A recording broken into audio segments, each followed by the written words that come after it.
Hi, I'm Nikki, the therapist. Welcome back to my channel where we discuss children's mental health, the impact of acculturation stress on immigrant communities' mental health, and an insight into my perspective as a school-based therapist. Working with children often means that we conduct a lot of family sessions with the child's caregivers. And while mostly I'm mainly meeting with one child in the household, sometimes if more than one kid is receiving therapy services and I am their individual therapist, I might be providing that to all the kids in the household, which also makes family sessions an integral part of my work. The younger the child usually is, the more important and frequent family sessions become. Children live within their family environment, so throughout the course of treatment, it is so important for family members to implement the treatment recommendations that are provided, for them to provide a healing environment as well. Family sessions, especially in the beginning, they expose a lot about the caregiver-child relationship, the sibling relationship, family dynamics, and you often get to see if and how the family is either supportive of treatment or on the opposite end, they might be contributing to the mental health symptoms of the child. Throughout my work, I might come across some things that I identify as red flags. These are behaviors that are given towards me or things that I observe that I just consider to be kind of a concern when it comes to working within a family unit. Here are the 7 common red flags that I notice when I work with a family unit. Parents don't tell their children why they're in therapy, which results in them not knowing why. So during the evaluation process, one of the first questions I ask is, what brings you to therapy? Asking the family for them to share that information, it reveals a lot to me. In the years that I've worked with children and families, I've come across probably more than half my cases where the child does not know why they're in therapy and the parent hasn't engaged in that conversation with them. Here's why that's a problem.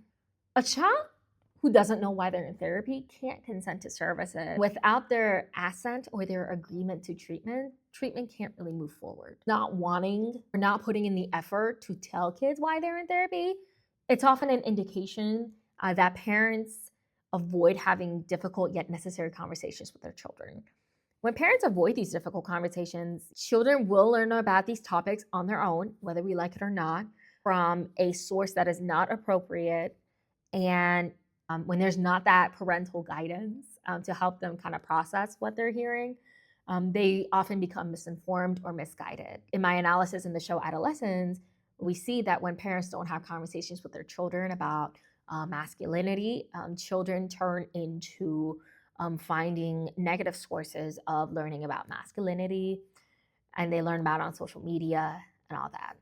2, parents have a hard time identifying their child's strengths. As therapists, we apply what we call a strength-based approach in treatment, which in this case is the notion that as therapists, in addition to focusing on the presenting problem, we also focus on what strength the child has, strengths the family unit brings, how we can utilize those strengths and interests as an asset to help support family and the client in their recovery. So during the evaluation process and during treatment planning, I ask family members to identify their child's strengths. It is a red flag for me when parents struggle with this question. We'll spend a great deal of time describing the presenting problem, all the things they're doing wrong, but then at the same time, when parents can't identify 3 strengths about their child, this tells me 3 things: that they're hyper-focused on their child's negative behaviors, that they're unable to see the positive aspects of their child.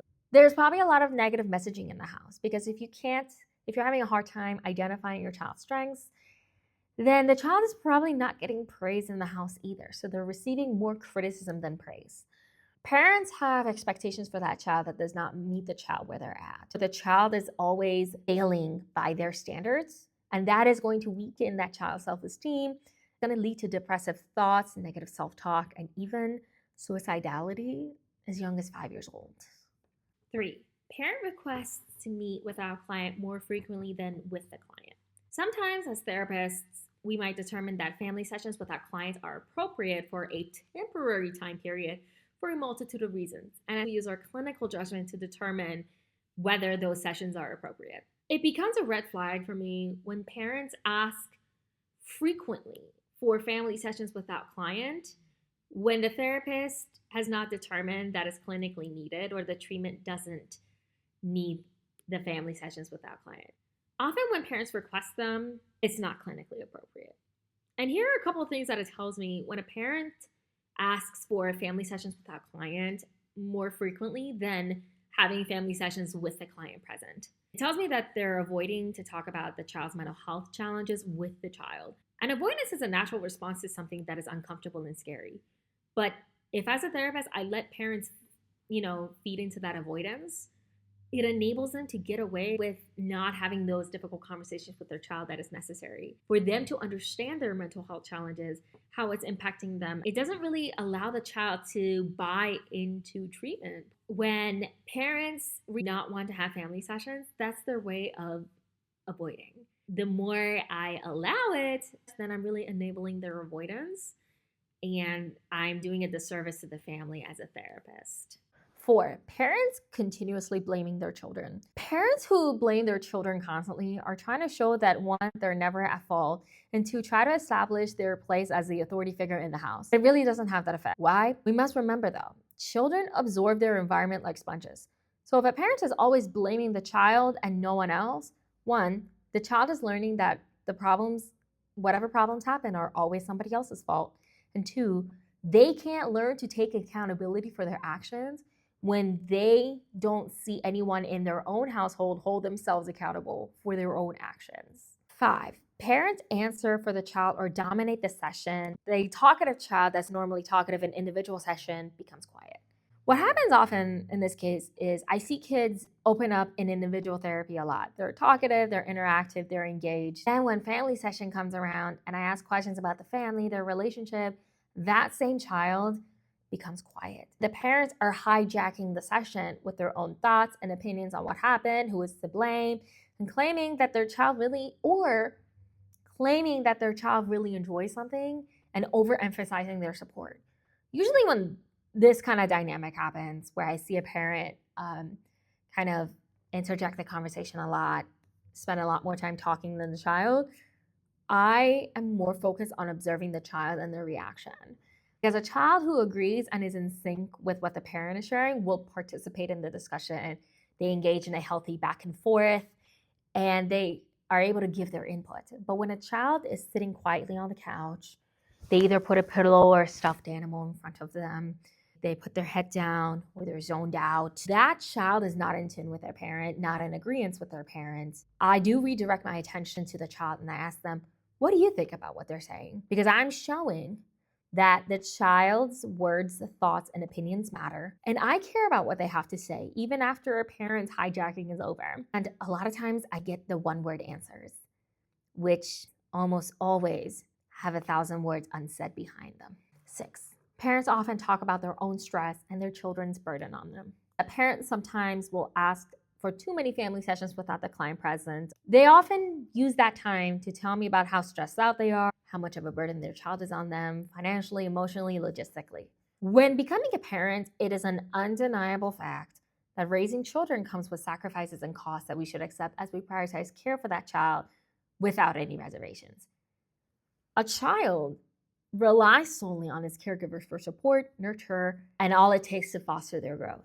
Your regrets as a parent are 1, not the child's fault, not something that the child should ever sense in their caregiver, not your child's responsibility to bear, endure, or fix. If you as a parent discuss the stress and burden of parenting, then I can guarantee you that you are discussing the burden of parenting efforts in the same environment as your child, or even to the child directly. This will foster a sense of unworthiness, a sense of burden, and it's going to result in that negative self-talk that will become that child's internal dialogue. 7, parents bringing their kids to therapy for the purpose of using the words said in therapy in court or custody battles. Separation and custody battles are already a major adjustment for children that impacts their emotional well-being. I work with a lot of families that are going through divorce, custody battles, all those things. Children during a separation and divorce proceedings automatically are blaming themselves for their parents separating. And the custody battle automatically sends the message to them that I am a burden. I am something that they have to worry about. I often hear parents also bringing their children to therapy because they understand that the stress of the custody process will take a toll on the child. and they want to give them a safe space to talk about their feelings. That's fine.